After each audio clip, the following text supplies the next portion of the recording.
سے اس میں کیا حقیقت ہے اور کوئی پتہ ہے آپ کو؟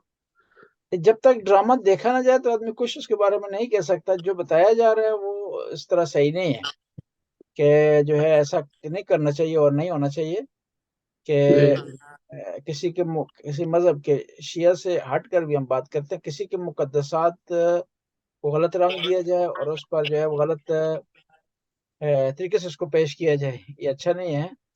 اور یہ خود اس معاشرے کے لیے اچھا نہیں ہے، شیعہ کے لیے بھی اچھا نہیں ہے، خود سنیوں کے لیے اچھا نہیں ہے.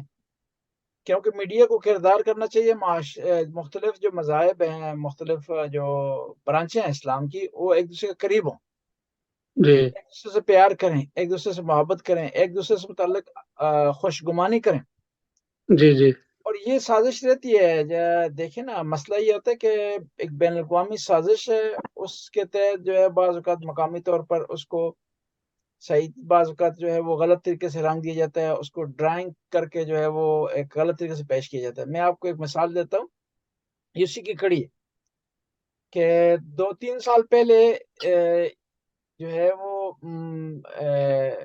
اربعین سے متعلق، یعنی کچھ عرصے سے یہ ہے کہ لوگ بہت زیادہ جاتے ہیں، اس کے بارے میں بہت زیادہ اچھے کمنٹس آتے ہیں، عراقیوں کی لوگ تعریف کرتے ہیں، پھر وہاں گیدرنگ ہو دیتی ہے اور شیعوں کو ایک بڑی گیدرنگ کرنے کا ٹائم ملتا ہے اس کے بعد حج کے بعد، کہ حج تو مشترکہ ہو گیا. تو اس کو کمزور کرنے کے لیے، اس کو غلط رنگ دینے کے لیے ایک ڈاکومنٹری بنائی گئی تھی جو ناکام ہوئی. ڈاکومنٹری اچھا یہ بنائی گئی تھی کہ کربلا میں، نجف میں جو ہے وہ جی مت ہوتا ہے، اور یہ لوگ اس لیے وہاں جاتے ہیں. انہوں نے بڑی کوشش کی اس میں، علماء کے انٹرویو، بعض لوگوں کے، کسی کی تصویر آ رہی ہے، کسی کی آواز آ رہی ہے. اور ظاہر ہر معاشرے میں بدعنوانی ہے، خود پیغمبر کے زمانے میں بھی تھی. تو اب اس کو غلط رنگ دینا، اس کو غلط ڈائریکشن دینا، اس سے غلط مقاصد حاصل کرنا، یہ جو ہے وہ صحیح نہیں ہے. یہ گورنمنٹ کو بھی نوٹس لینا چاہیے، خود شیعوں کو بھی نوٹس لینا چاہیے، حتیٰ ایون سنیوں کو بھی نوٹس لینا چاہیے. دیکھیں نا کہ آپ شیعوں سے متعلق بدگمانی کریں گے، شیعہ آپ سے متعلق کریں گے، کلیش پیدا ہوگا، معاشرے میں نفرتیں بڑھیں گی. اور یہ یہ میڈیا کہہ رہے ہیں ہوتی کہ اس سے فرقہ واریت جو ہے وہ ختم ہوگی.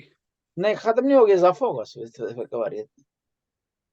کہ سنیوں کے ذہن میں یہ امیج بنایا جائے گا کہ شیعہ جو ہے ان جلوسوں میں، ان ماتم کی مجالس میں، ان کاموں کے لیے جاتے ہیں.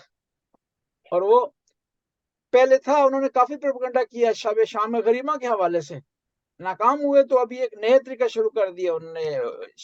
چلو جی، شام غریبہ میں اس حد تک تو نہیں ہے جی، ہم مان لیتے ہیں، لیکن اس حد تک یہ چیزیں ہیں.